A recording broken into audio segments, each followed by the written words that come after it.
አሁን እየደረሰብን ያለ አደጋ በእነሱ ራሳቸው ተባባሪዎቹ እነዚህ ከኮርበላይና የእነሱ ደጋፊዎች እነ ፈትለጽዮን እና ደጋፊዎቻቸው ጥሪ ሲያቀርቡላቸው እንኳ አታግዙንም ወይ ብለው ሲጠይቋቸው አይ ትግራይ ላይ እኮ ድብልቅልቅ ያለ ጦርነት አልተጀመረም፣ ድብልቅልቅ ያለ ጦርነት ውስጥ ስትገቡ ነው ያኔ ነው ሻቢያዎች የምናግዛችሁ እንጂ አሁን አናግዛችሁ።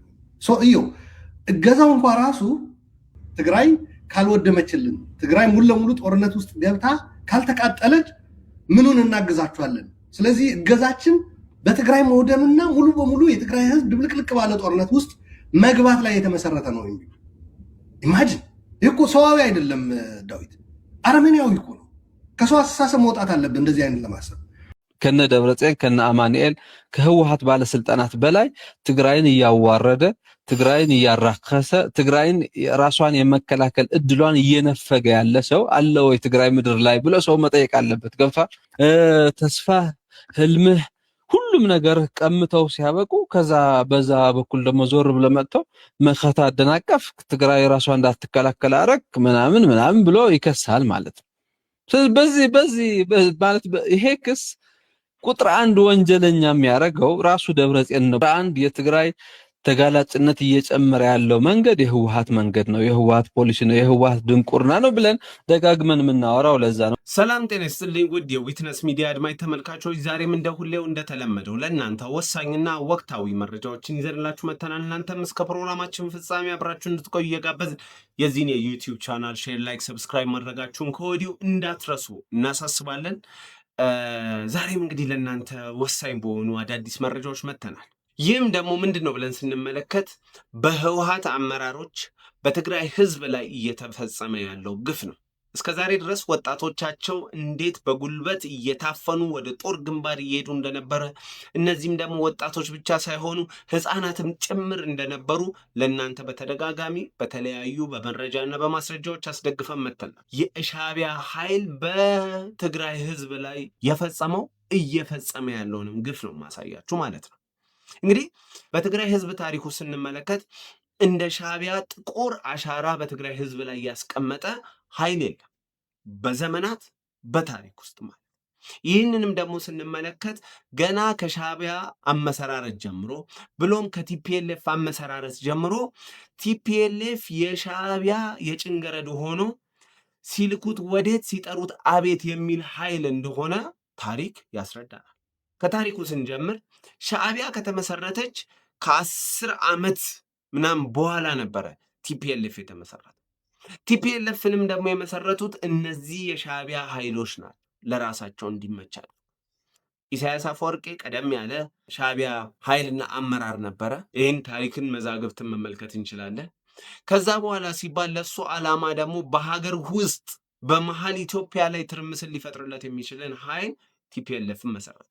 ቲፒኤልኤፍን ከመሰረተ በኋላ ደግሞ ሻዕቢያ የምታደርገው ጦርነት ላይ ሁሉ የቲፒኤልኤፍ ኃይሎች በሚልኳቸው በትግራይ ወጣቶች መስዋዕትነት ላይ የተመሰረተ ድልን ነበር ሲያስመዘግቡ የነበሩት። የሚዋጋው ለሻዕቢያ የሚሞተው ትግራዋይ ማለት ነው።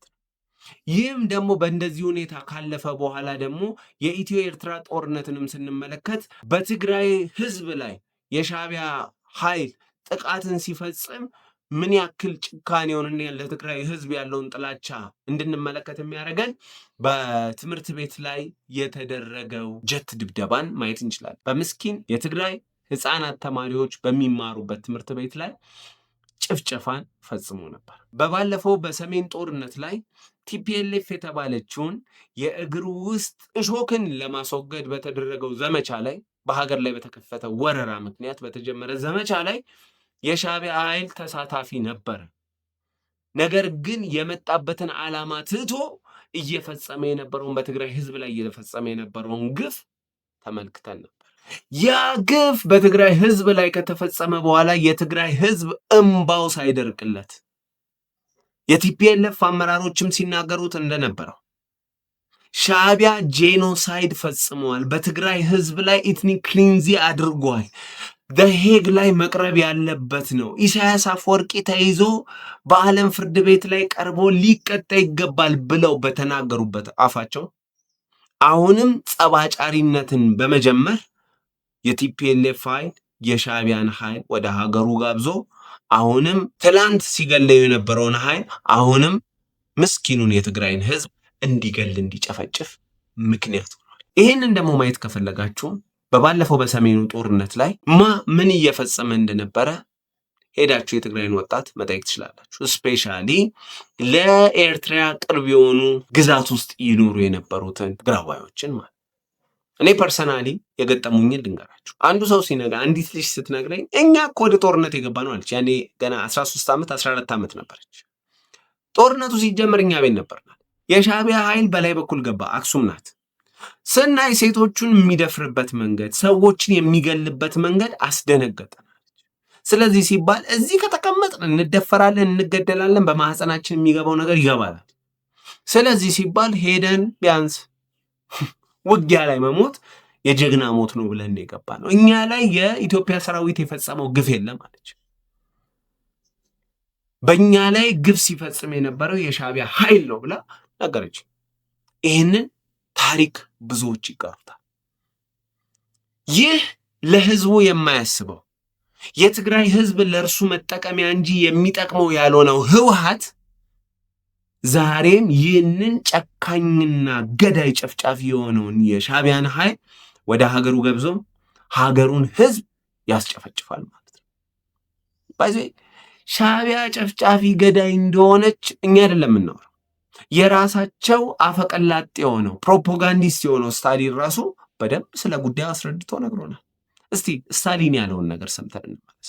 የኤርትራ ወታደሮች እዛ እንደገቡ የሳምራዊት ህፃን ልጅ እንዳለ ቤተሰቦቿ እዛ በሙሉ ተገድሏል። እሷ ግን ህፃን ልጅ ስለነበረች እና የፋፋ ልጅ ሰለፏን ታፏን ተልትለው ስጋውን ወስደውታል የሻዕቢያ ወታደሮች። ለምንድነው ሲባል በከባዱ የቆሰሉ የኤርትራ ወታደሮች የዚች ልጅ ህፃን ስለሆነች ሰውነቷ በጣም ስለሆነ ወዲያው ነው የሚጠግነው። ሄደው የቆሰለው የኤርትራ ቁስለኛ ወታደሮችን እነሱ ለማከም ይጠቅመናል ብለው እግሯን ተልትለው ነው ታፏን ተልትለው ነው የወሰዱት። ከዛ ሌላም ታሪክ አለ።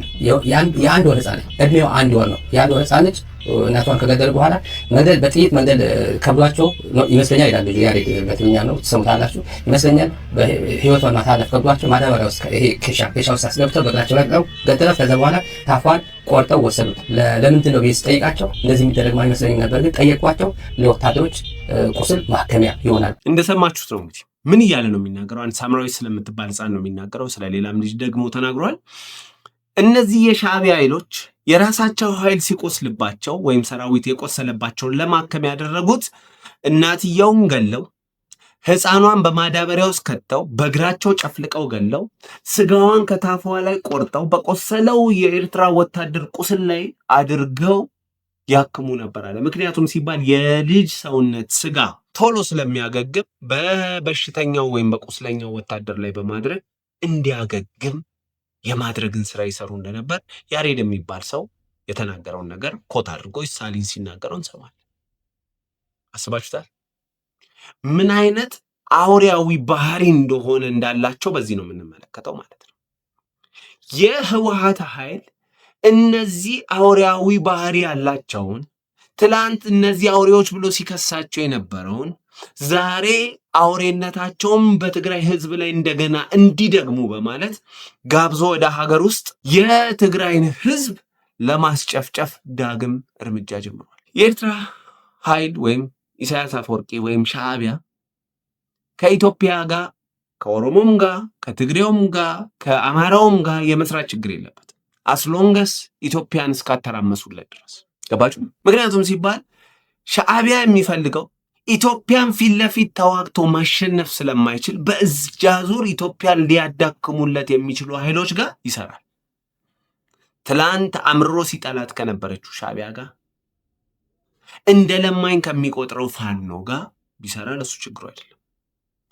ለዚህ ነው አሉላ ሲናገር የተመቸኝ አንድ ንግግር አለ። ኢሳያስ አፈወርቂ ሻዕቢያ እየሰራ ያለው ከውጭ ሆኖ ያንን ነገር ሊያደርግ ስለማይችል ወይም ደግሞ ከጀመረው ማብቂያው ከባድ ስለሚሆን የውስጥ ኃይሎችን እየተጠቀመ እንዳለ የተናገረው ማለት።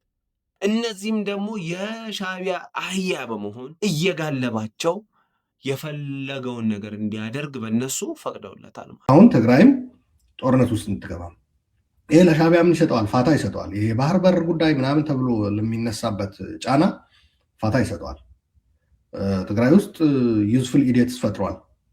አሰብ የሚነካ ከሆነ መስዋዕት ከፍላለሁ የሚል በአደባባይ ሚዲያ ላይ ወጥቶ የሚናገር ሰው ፈጥረዋል፣ በህዋቶች ውስጥ ማለት ነው። ሌላ ቀርቶ ኢንተርኔትና እንትን እንደ ጦርነቱ ጊዜ አላቋረጠውም። ማዕከላዊ መንግስት እንደምታውቀው አስቀጥሏል በትግራይ። ይሄ ሻዕቢያዎች በሁለት ነገር ጥሩ አይደለም ብለው ነው የሚወስዱት። አንድም ትግራይ ለምን አገልግሎት ይቀጥላል፣ ቅድም በነገርኩ ማለት ነው። በሚገርም ሁኔታ ግን ለሻዕቢያ ያደሩ እነዚህ የትግራይ ዩዝፉል ኢዲየትስ ኢንተርኔት ለምን አልዘጋውም አላሉም አይመስልም? እንደዛ ብለው ነው የጠየቁት። እንዴት ኢንተርኔት አልተቋረጠም ነው ያሉት። ልክ ይሄ ነው ሻዕቢያ እጅ ኪስ ውስጥ ሲገባ ሚዲያ ላይ ወጥተህ የምትናገረው ይሄ ነው። ሰሞኑን ሲዘዋወር የነበረ ብዙ አይነት ቪዲዮዎች አሉ። የሻዕቢያ አመራሮች ወደ ትግራይ ክልል ገብተው የተለየ አይነት አቀባበል ሲደረግላቸው፣ ትላንት ያረዱት ህዝብ ዛሬ በግድ ወጥቶ እንዲቀበላቸው፣ እንዲጨፍር፣ ፈንዲሻ እንዲረጭላቸው አድርገውት እንመለከታለን ማለት ነው። ይብላኝ ለትግራይ ህዝብ። የመጣው ሁሉ የሚቆላው፣ የመጣው ሁሉ የሚዘግነው፣ የመጣው ሁሉ የሚጸዳዳበት ህዝብ በመሆኑ አዝናል። ይህንን ክብር እንዲያጣ ያደረገው ደግሞ ማንም አይደለም፣ የትግራይ ህዝብ ክብር ያለው ህዝብ ነው። ይህንን ክብር እንዳያገኝ ያደረገው ደግሞ ለራሱ ጥቅም ብቻ የሚሮጠው የህወሓት አመራሮች ናቸው። እስቲ እነዚህን ቪዲዮዎች እንመልከት።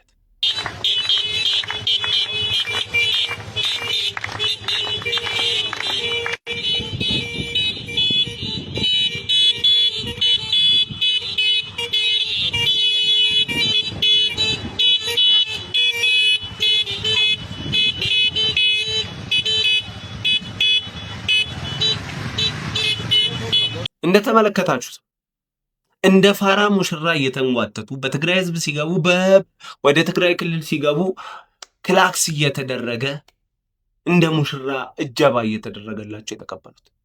ትላንት ጉድጓድ ለጉድጓድ ሲያሯሩጣቸው የነበረውን ኃይል የህወሓት አመራሮች ዛሬ በክላክስ ተቀበሉት። ምን አይነት ክብረ ቢስ እንደሆኑ በዚህ ነው የምትመለከቱት።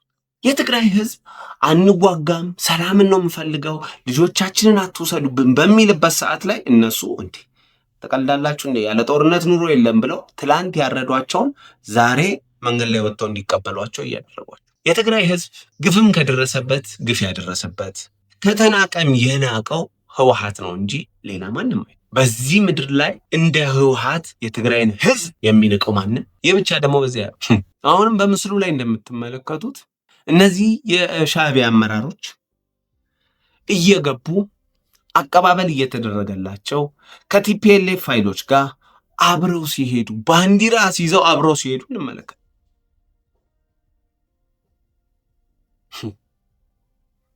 የቲፒኤልኤፎች አንድ ስሎጋን ትግራይ ትስዕር የሚል ማለት ትግራይ ተዋረደች፣ ትግራይ ታሸንፋለች ብለው ትግራይን አዋረዷት። በገዳዮቿና በጨፍጫፊዎቿ እንድትረገጥ አደረጓት። ለምንድን ነው? ለትግራይ ህዝብ አስባችሁ ነው ወይ ስንል ነው። ምግባችንን አስበን፣ ኮንትሮባንዳችንን አስበን፣ የምንሸጠውን ወርቅ አስበን ነው ያስረገጥናት ነው። ሌላ ምንም ምክንያት የለውም። የትግራይ ህዝብ ከሚወጣው ከሚናገደው ከሚሸጠው ወርቅ ምንድን ነው ተጠቃሚው ነው? ምንም እናገኘው ነገር የለም። የትግራይ ህዝብ ምንድን ነው ከህወሓት ሲያገኘው ብለን ስንመለከት ጥይት ብቻ ነው፣ አካለ ጎዶሎነት ነው። ሌላ ምን አለ? በፊት ላይ የማልቀበለው የነበረው አባባል አሁን ላይ የተቀበልኩት አባባል አለ። በፊት ላይ ፈጽሞ ሲባል የደነገጥኩት አባባል ጀነራል ባጫ ደበሌ ሲናገሩ ሰምቼ ነው የደነገጥኩት። እንዴት እንዲህ ይባላል? ነውር አይደለም እንዴ ብዬ ነበር። አሁን ገባኝ። ሲያንን ንግግር ሰምተን እንምጣ። የሰው መልክ ያላቸው ከጀሃነም ያመለጡ ሰይጣኖች ስለሆኑ በምድር ላይ ሰው መስሎ መኖር የለባቸውም። ሰው ሆኖ እንዲኖሩም ልንፈቅድላቸው አይገባም። ወደ ጀሃነም ልንመልሳቸው ይገባል ነው ያሉ። በሄድኩባቸው ቦታዎች ያየሁት ይሄ ነው።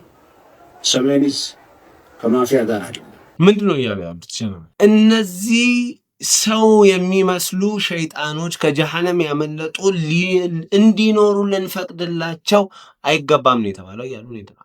ይህንን ስሰማ በጣም ሾክ ያደረጉ ምን ማለት ነው ያልኩት አሁን የገባኝ ነው። ህወሓት ስታቆላምጧትም ቲፒኤልኤፍ በሏት በዚህ ምድር ላይ ሊኖር ከማይገቡ ድርጅቶች መካከል አንዱ የህወሓት አመራሮች በዚህ ምድር ላይ ሊኖሩ ከማይገባቸው ሰዎች መካከል አንዱ ናቸው። ምክንያቱም ሲባል የገዛ ህዝባቸው ላይ ይህን ያህል ግፍ የሚፈጽሙ ከሆነ እነዚህ ጭራቆች ናቸው እንጂ ሰዎች አይደሉም። በታሪክ ውስጥ ተመልክተናል። አዶልፍ ሂትለር 6 ሚሊዮን አይሁዶችን ገደለ ተባለ። የራሱ ዘር አይደሉም። በተደረገው የሁለተኛው ዓለም ጦርነት ወደ 26 ሚሊዮን ህዝብ አለቀ ተባለ። ጦርነት በአዶልፍ ሂትለር ምክንያት ግን የራሱ ህዝብ ላይ ግን አንዳች ነገር ሲያደርግ አይደለም። የቤልጂየሙ ንጉስ የኮንጎ ስንትና ስንት ሚሊዮን ወደ 9 ሚሊዮን ነው ምናምን የሚሆኑ ኮንጓውያንን ኤግዛክት ነምበሩን ባላስታውስም ጨፈጨፈ፣ እጅ ቆረጠ ሲባል አደረገ። ግን የራሱ ህዝብ ላይ አላደረገ። በታሪክ ውስጥ የምንመለከታቸው ሰዎች በጠቅላላ ህዝባቸው ላይ መከራን አልጠሩም። ነገሮች መከራ አምጥቶባቸው ሊሆን ይችላል። እነዚህ ህወሓት ኃይሎች ግን በራሳቸው እጅ መከራን ና ብለው የሚጠሩ መከራውን ደግሞ ሲጠሩ እነሱ ራሳቸው ሊጋፈጡ ሳይሆን ህዝባቸውን ሊያስበሉበት የሚጓጉ ሰዎች ናቸው።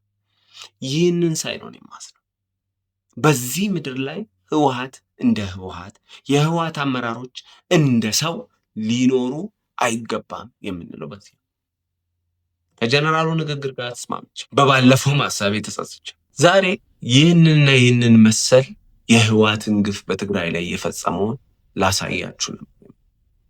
እናንተም እስከ ፕሮግራማችን ፍጻሜ አብራችሁን ስለቆያችሁ እያመሰገንኩ የዚህን የዩቲዩብ ቻናል ሼር፣ ላይክ፣ ሰብስክራይብ ታደርጉ ከወዲሁ እያሳሰብ በቀጣይ ፕሮግራም እስክንገናኝ ቸርን ሰንብት።